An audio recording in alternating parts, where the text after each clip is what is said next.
Hello and welcome to Retrotainment. Back here with my co-host, capital C, capital O, Greg. How are you doing, buddy? What's happening, homie?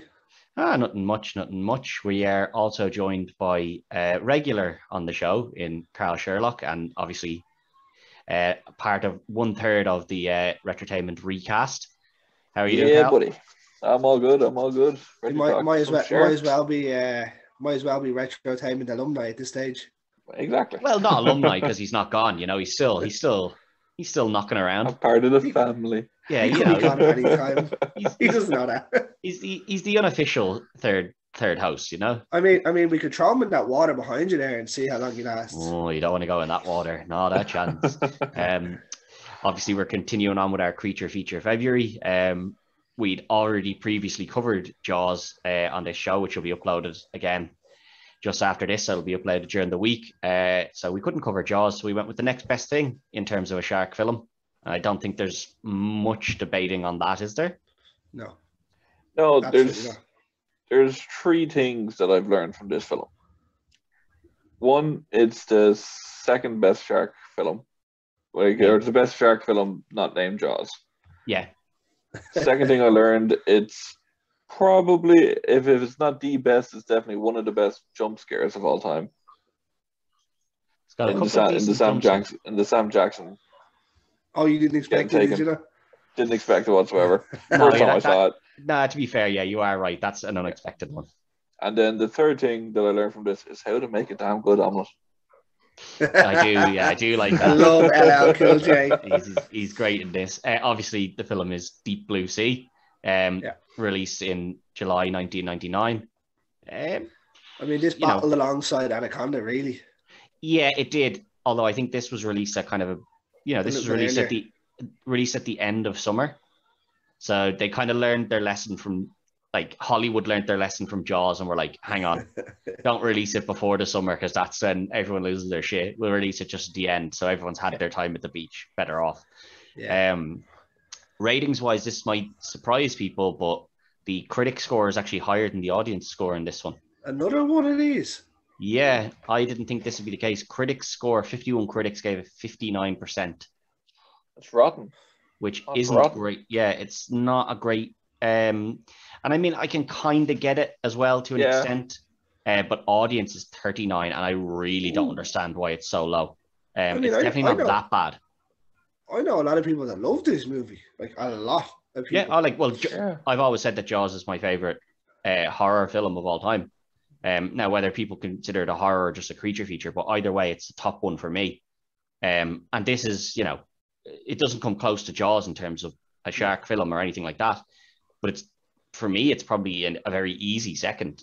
I can't really think of anything else that comes close to it, and I don't think it's that bad in comparison. No, I know a lot of people were tipping that new one. Remember the one that came out last year, Great White, and the Meg, and like all the. There's a couple of. Jeez, it was awful. There's a couple of them coming out this year as well, and like I'll go see them, I'll watch them, but and I'm always hoping I'll get something close to Jaws. I don't think anything will ever beat it, but I'm always hoping for something to get close. And I thought not close because it's a very different story to Jaws. Yeah. But I don't think it's as bad as some people are rating it here. No, I think the second and third one, probably. Yeah, they're trash, right? So maybe that's what people don't like. I think but they're only new as well. They're only new. Like the second one only came out 5 years ago, and the third one only came out in 2020. Yeah. It shows a lot of love that this had, that they brought it back after so long. Yeah, I think it could be that people seen those ones and were like, these aren't great, and then went back and watched this one and were like, don't have they're kind of looking at it going, the CGI is not great, this isn't great, and then maybe rank it down. I don't know. Box office wise, it did fairly well, 165 million, so it's nothing to be snuffed at. It's not a small cast either, really. For the time, Thomas Jane, the man Skarsgård, and LL Cool J. Yeah, and then obviously Big Sam as well. Michael Rappaport. Yeah, it's not a small cast. It's not a huge cast either, but it's not tiny. The first thing I noticed when I first watched this is the music for it. It's very similar to the Jaws music, except just like a tone higher. It's like a way higher tone of it, but like it's I'm not getting shark sued. music. Yeah, like the shark music is still quite similar. But I love the start, you know, like it's just these two couples out on a boat, they're having a great time, and then they're kind of like, did you hear that? And they're all like, no, what are you talking about? Nobody heard anything. And then the boat just starts getting rammed, and you're like, oh shit. Yeah, I think it's to do a lot of it. The markdown in this as well, probably the inaccuracy of how sharks would act. You know, because people can't seem to switch that off in their brain going in to watch a movie. Like it's said about sharks attacking people. Sharks aren't intently going to go out and attack a boat to knock it over to eat people. Yeah, these are smart sharks. I think that one wasn't though. It was. That's the thing. I think that I think people might turn this off a bit early, and that might be an issue for it. I think if you watch it all the way to the end, the explanations make sense. The shark attacks, you know, and it knocks them off the boat, and just before it gets them, we see two harpoons, which presumably are tranquilized as well, buried into it, because that shark then gets brought back. Like they hardly brought it back just by fucking harpooning it. So I'm assuming tranquilizers were used in those, and it gets brought back. I know what you were saying, Greg, that we don't know if this shark was smart, but they do mention that a shark escaped and that they went and got it. That's right, they do. So it is one of the smart sharks that managed to escape. And it's mentioned that it escaped because the fence was too low, that it happened to get over it somehow, which just begs the question, why didn't the other two manage it as well? Yeah. But they weren't as smart. Yeah, possibly. So like that's where we start, and then we automatically from there kick into this office of a woman arguing for why her research should, you know, no, my research needs to continue. This will cure Alzheimer's. And this is when we get to see Samuel Jackson being like, I've invested a lot of money and, you know, you aren't showing me results, like the classic horror trope, you know, if I don't see results, not even the dickhead, more just if I don't see results, that's it, I'm pulling out. And then they're like, well, you could come to our facility and we'll show you what we're doing. If you're a big time investor and, you know, you're thinking of pulling out and somebody says, come to our facility, think twice. Just think twice. It's usually a bad idea for you, you know? But I like this, like he travels out and like he doesn't know what to expect. He goes out into the middle of the ocean and they're like, oh yeah, we bought this, you know, this is an old German base that, just you know, in the middle of the ocean, just in the middle of the ocean here, so no one can get at it. And yeah, we're just out here, we're doing our research. And then he walks in and sees someone swimming around in the pool, which, you know, and he's like, okay, your man's swimming, and then a bloody shark starts chasing him. He's like, whoa, somebody, you know, somebody tell that guy there's a fucking shark behind him. Yeah. I love that with Thomas Jane, or when he turns around, he's like, you need someone that can swim in the water. Yeah. I like how it's obviously Carter that's in there. He does like this weird backflip, and then he like just then he just holds onto the shark's fin and it just drags him along, and he takes the license plate out from between its teeth, which is obviously from the boat that they'd previously attacked. And then he just gets out of the water, and he's just like, you're going to have to show me how to do that sometime. And he's like, all right. Like real, just, I don't care. Easy, like, you know, this is easy money, lads, just dodging sharks trying to eat me, you know, no bother. Handy number. It's a strange one. Like we learned that why they have the sharks there is that they're tested, like sharks' brains don't decay as they get older. So they're using shark brains to try and cure Alzheimer's, which, you know, in theory sounds like a great idea. And, you know, he kind of questions, he's like, how are you doing that? Like, you aren't breaking any ethical codes, are you? And they're like, no, of course. Like, of course we're following the ethical codes. We're definitely not breaking them at all. Yeah. No. No, we're following everything. Very literally following the code. Yeah, you know, we're not breaking any rules. It's fine. Don't worry about it. We just happen to be in international waters. Exactly. Yeah.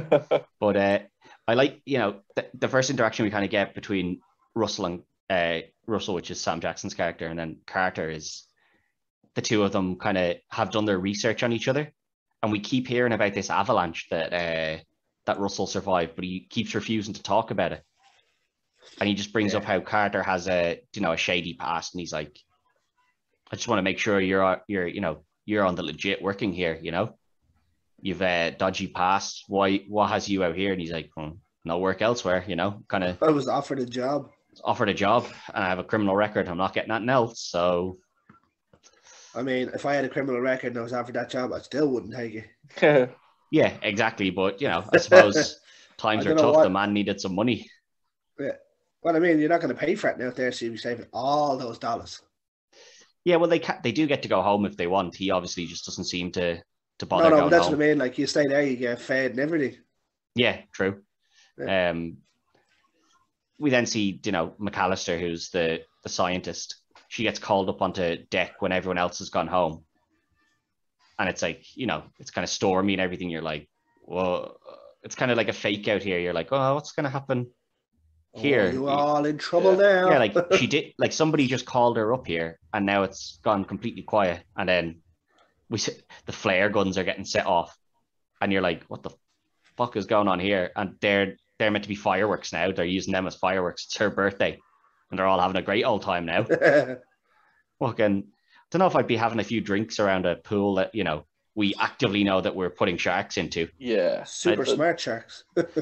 Well, nobody knows they're super smart. They're just normal sharks at the moment, as far as everybody knows. Well, I mean, you can have a few drinks as long as you're inside.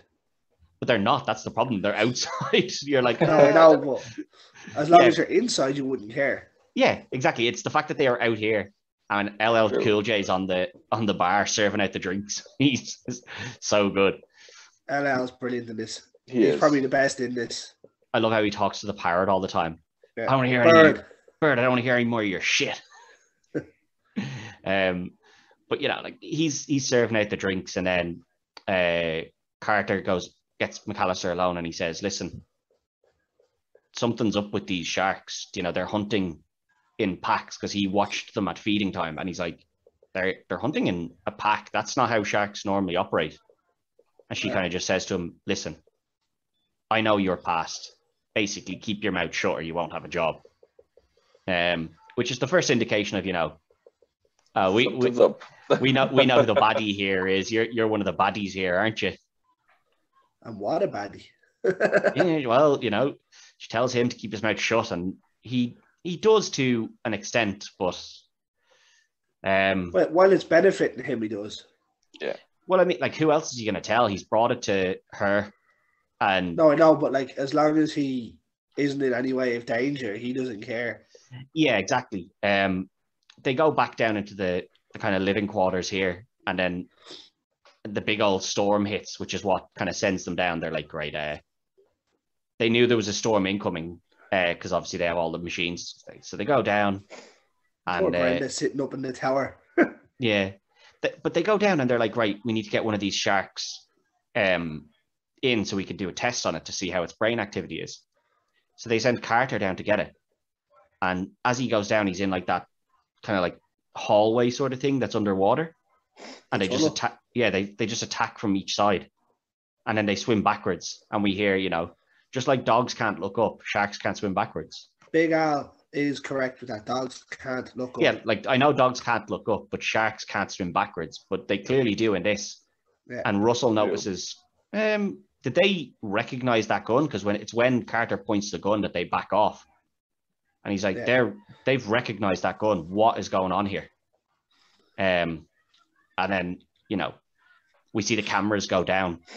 But for the very last camera, we see the shark come up and, you know, bite the camera off. So you're like, you kind of know there's something up here. These ain't just your run-of-the-mill sharks. Like, there's something. Your lazy everyday sharks. I love that they use the Mako shark as well.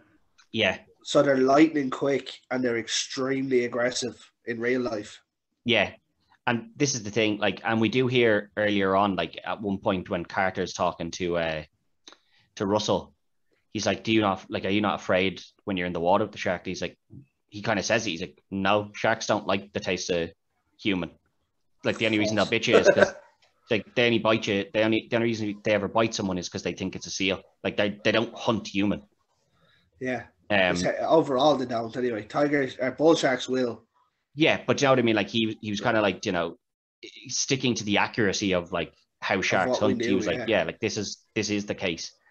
But they try to attack him, and he has to go. Obviously, he still needs to go out and sedate one of them. And he does the smart thing here, which, although still very dangerous, because he takes off all his wet gear and has it like hanging there, and we see the shark like Go for attack, it, like it attacks it, and he, he's there with the mouthpiece in that allows him to breathe, and he sedates it, and they get it in.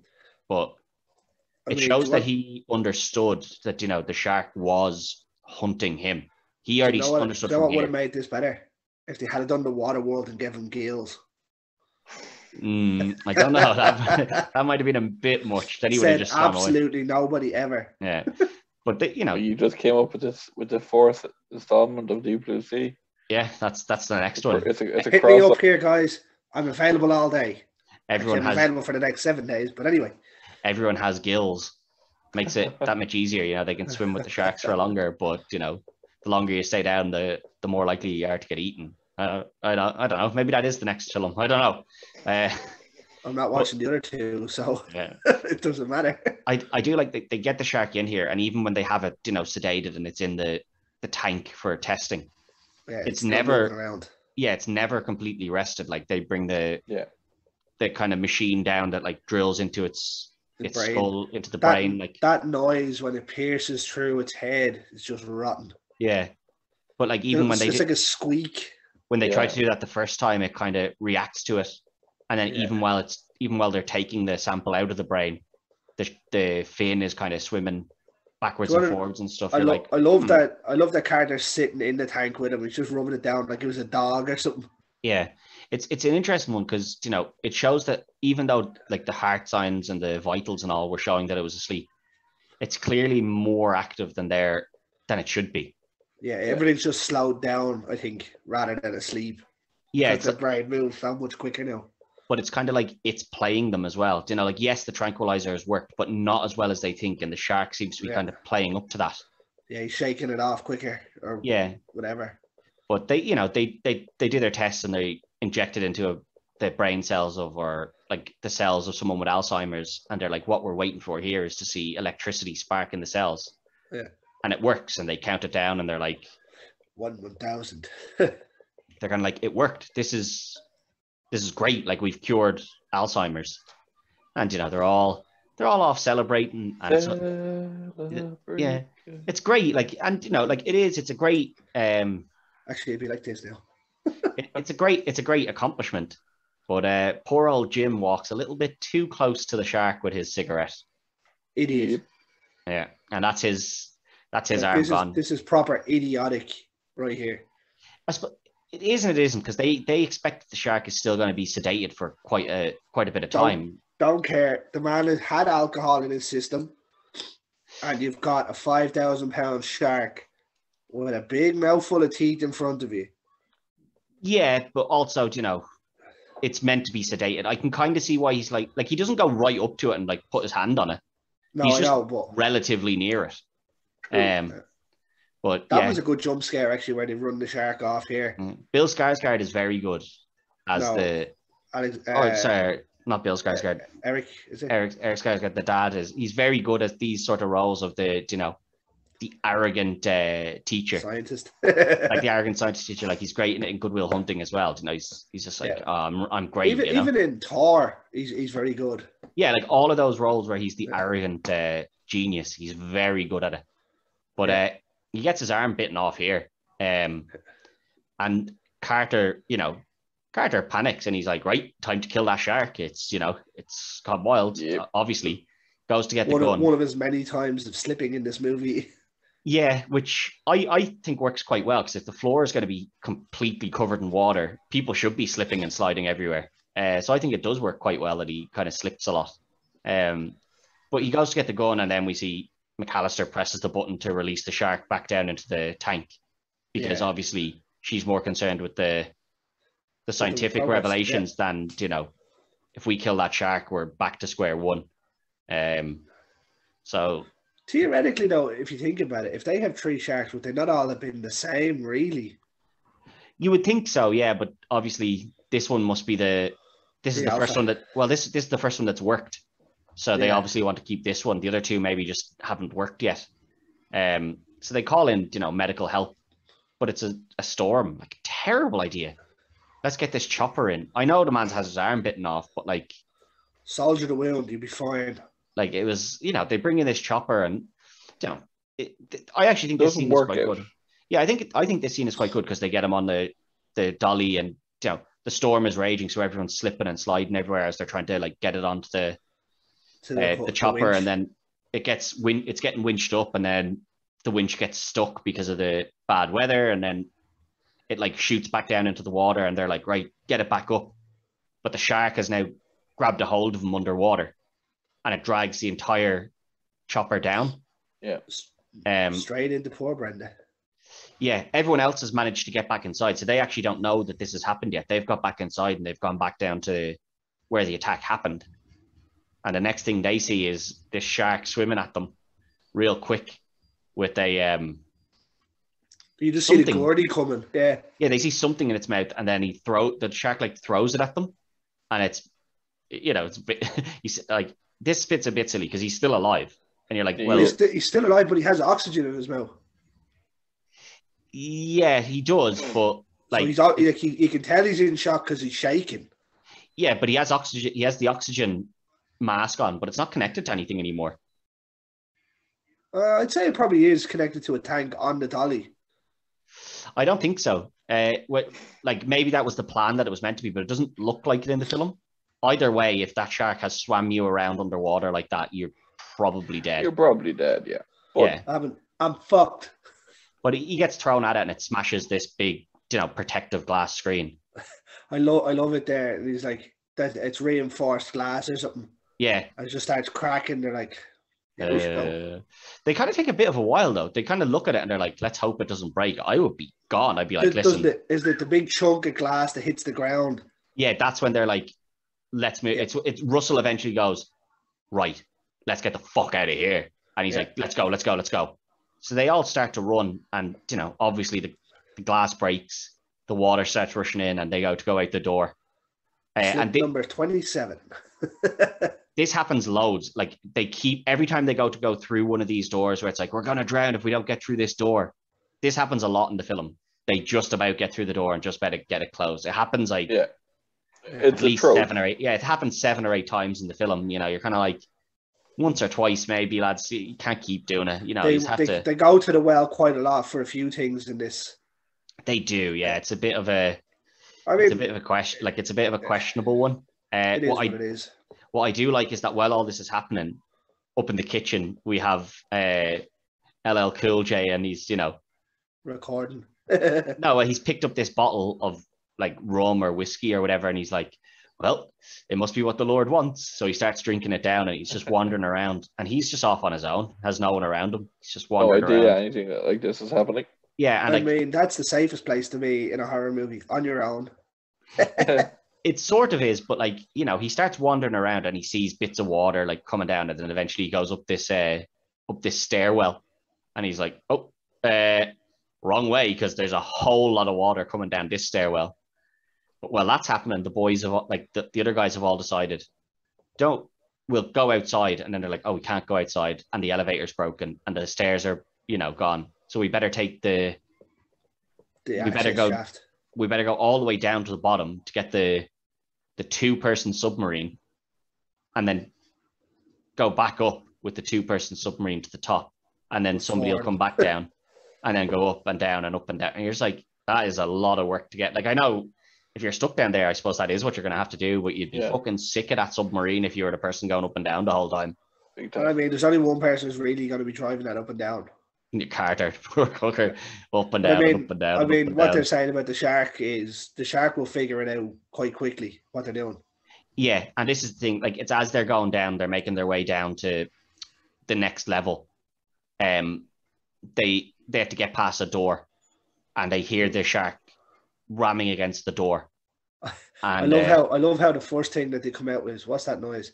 Oh, lab equipment banging around. Yeah, and I like that Carter just goes, it ain't lab equipment, and they get by, and they get to the next. Again. Imagine getting hit one of them fucking steel bolts that come off. Yeah, it fucking, you'd be dead anyway. Yes. But that'd be like a bullet. Yeah. But they get across, and again, the door gets knocked off its hinges just as they get to the thing, and they just about make it in. Like, so that's twice within the space of like 10 minutes where they just about make it in. Everywhere starts to implode basically here. Yeah, this is when Carter kind of calls McAllister out. He's like, now hang on. He's like, that shark is not just, breaking that door down for nothing. It's hunting us. What did you do? And she admits then, she's like, yeah, we played, like, they weren't creating enough of the, like, what we needed. So we gave them a chemical that, we broke the code, made their brains bigger so that they'd produce more.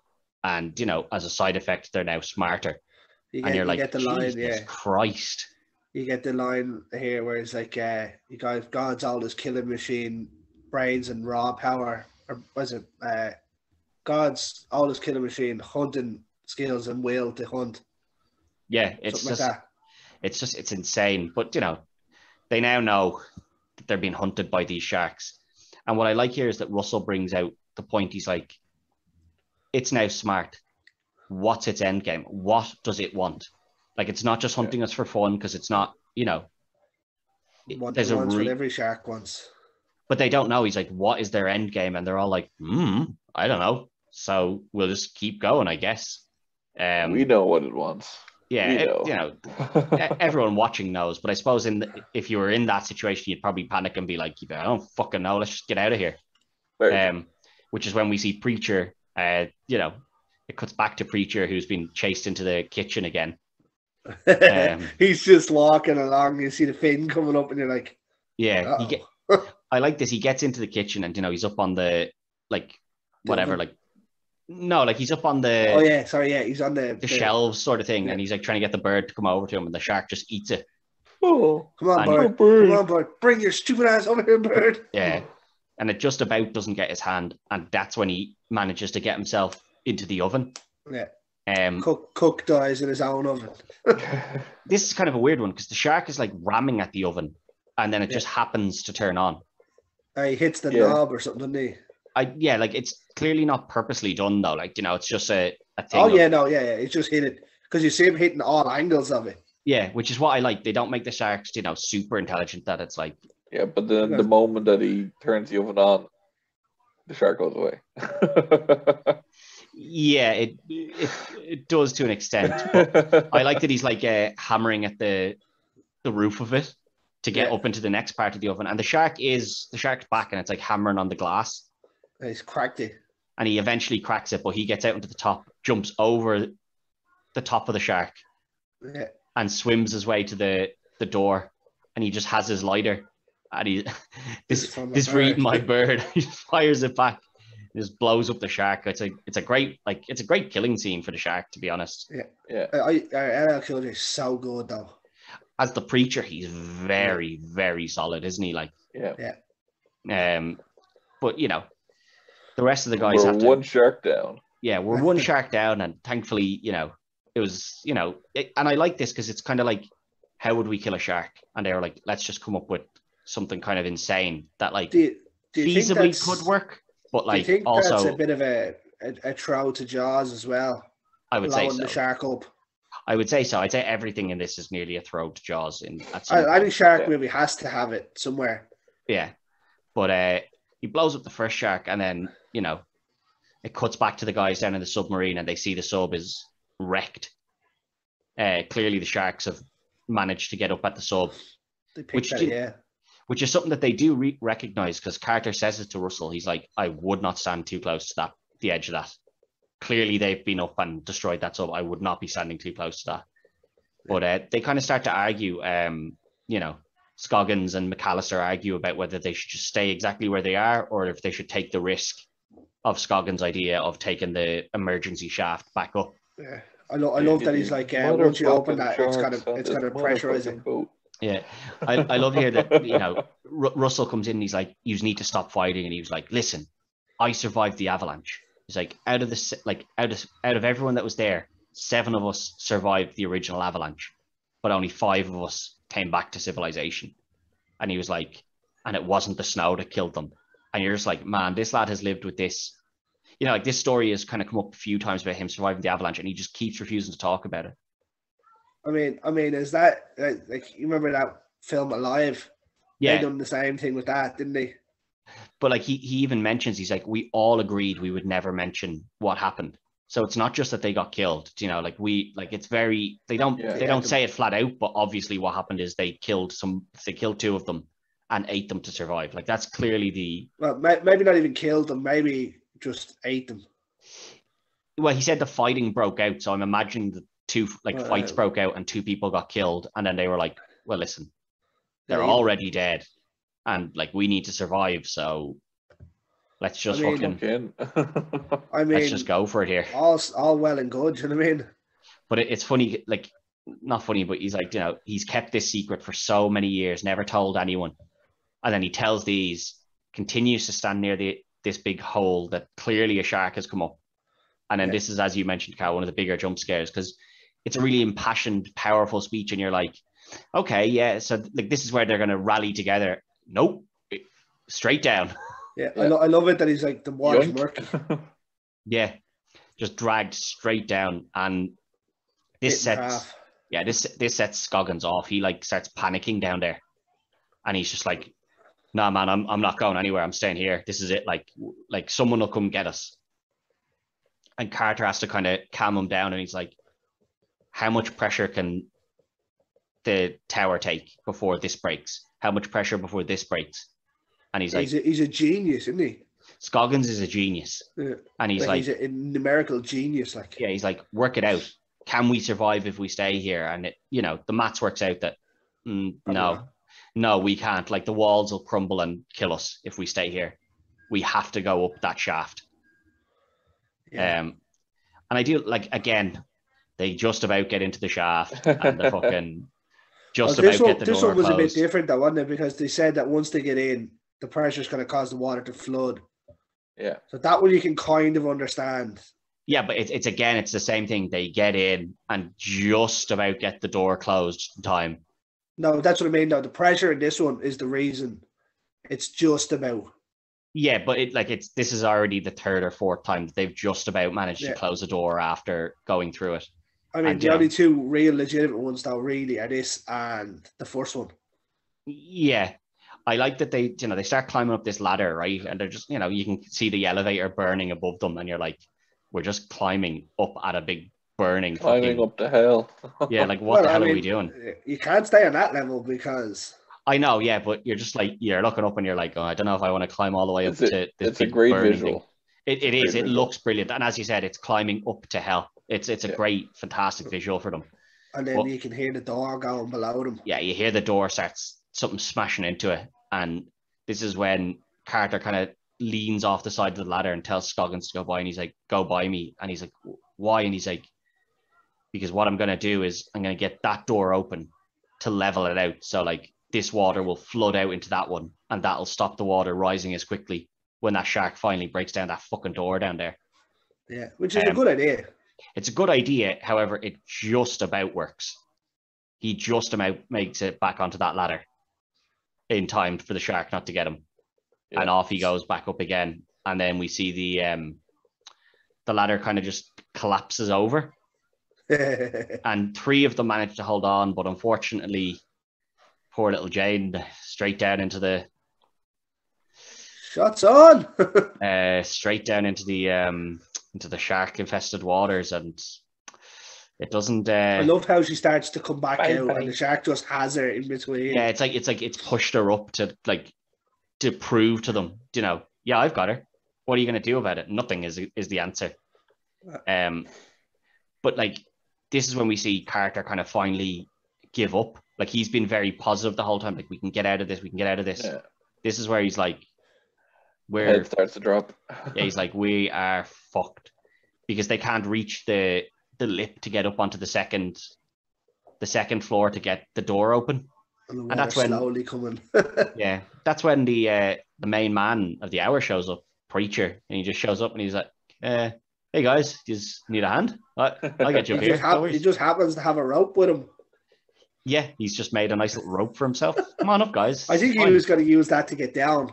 I think his plan was to go down, and then he realized, I'm going down. There's no more of that. But they go off and they go into like they're kind of like we need batteries for our torches and stuff. So they go into Jan's room and they're like, she's always meticulous in her preparation, and you see the bars like labeled out for each day and stuff. And they finally find the torches, and Scoggins and Carter are like, we'll go off and we'll pull one of these switches that'll open a floodgate and that'll buy us more time, which is solid idea. Although you do have to go into the shark infested water, so not the best idea, but I suppose you have to try something. Yeah. And they tell the other two to just stay there.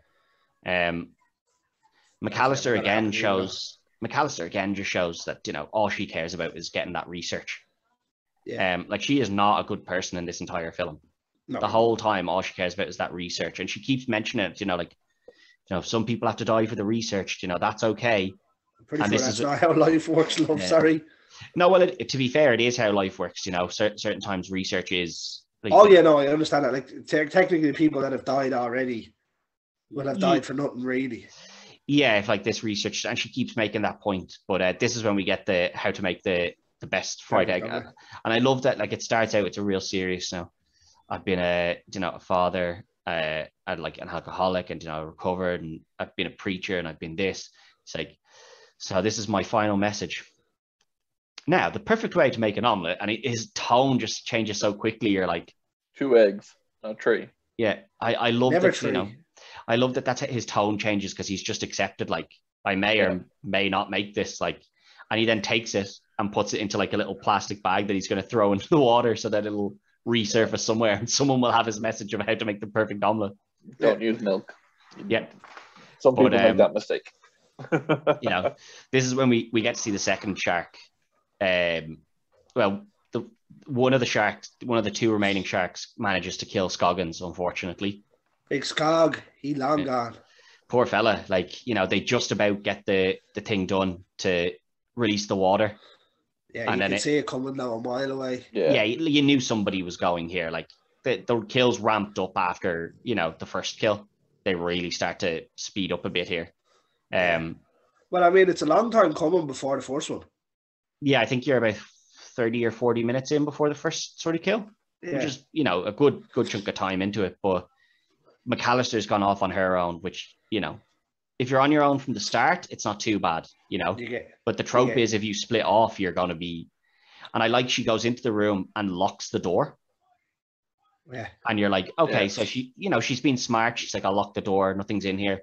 She gets the tape she wants. And then we see, oh no, you locked yourself in with the shark. I love the double bluff here though. It gives you the fake shark. Yeah, and she kicks that away. Pushes it away.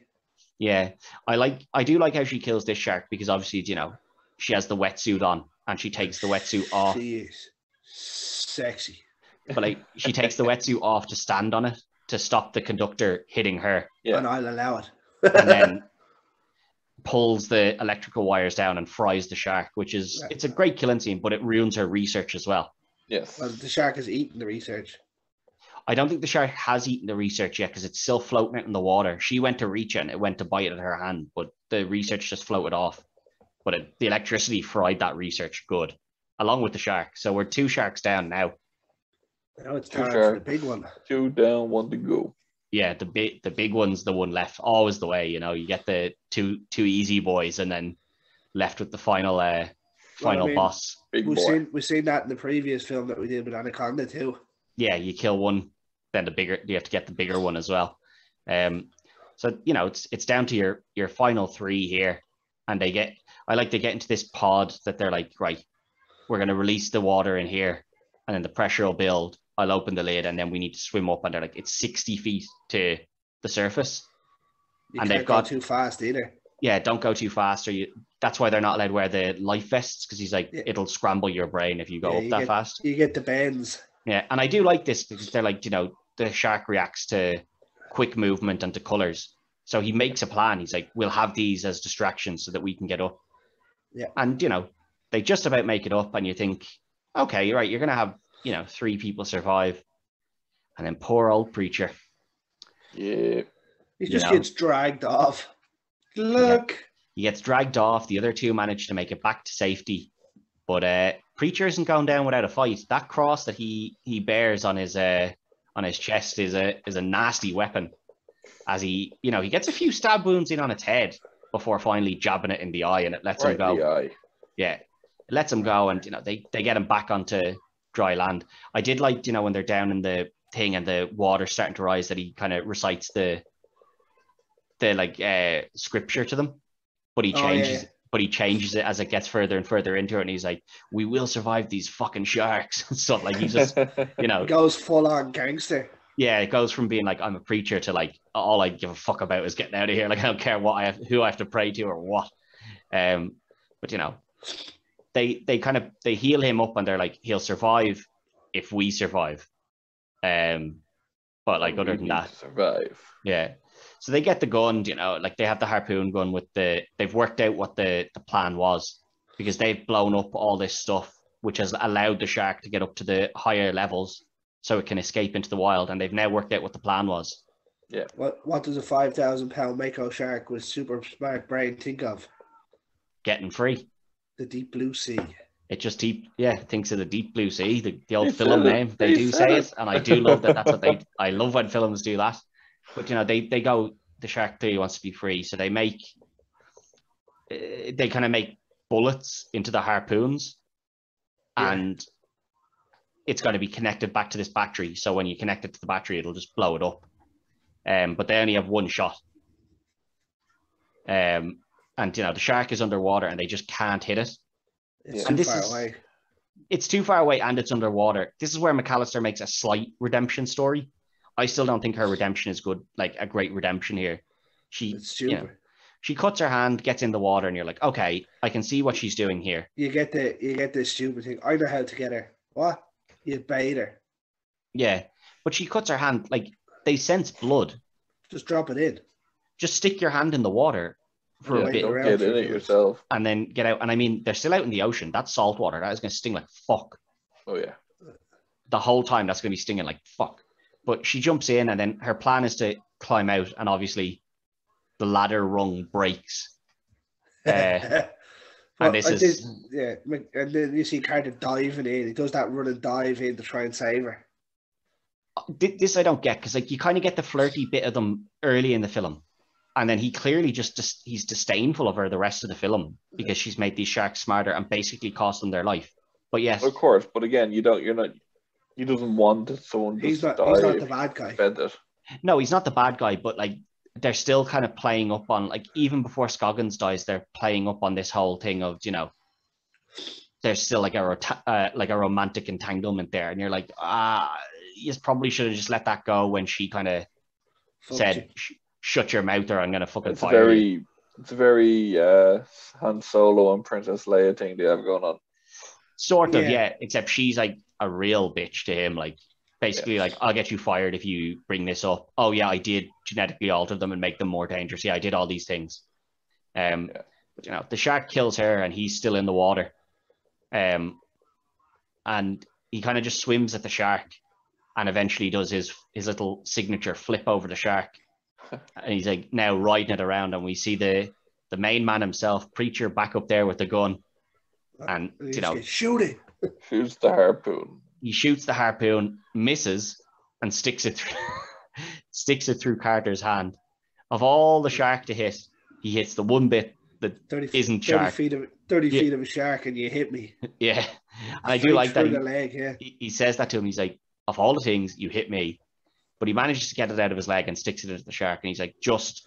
Does it not go through the fin? It goes through the fin. It does, yeah, but he manages to get it out of his leg, but keep it through the shark. And then he says, "Just blow it, just blow it." And he gives him as much time as he can now. To be fair to Preacher, he's like, I'll give him the time.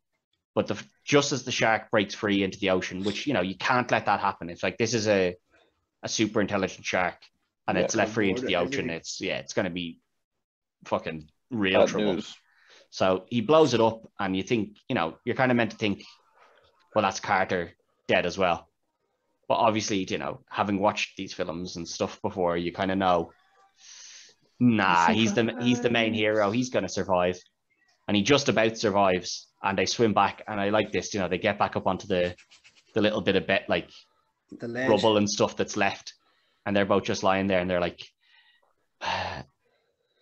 Carter's leg is still kind of dangling down over the water, and Preacher's just like, there was definitely just 3 of them, right? And he's like, yeah, definitely. And he's like, and you're certain of that? And you see Carter just lifts his leg out of the water, and he's like, smart idea. And then you see the little boat with the Jamaican lads coming on.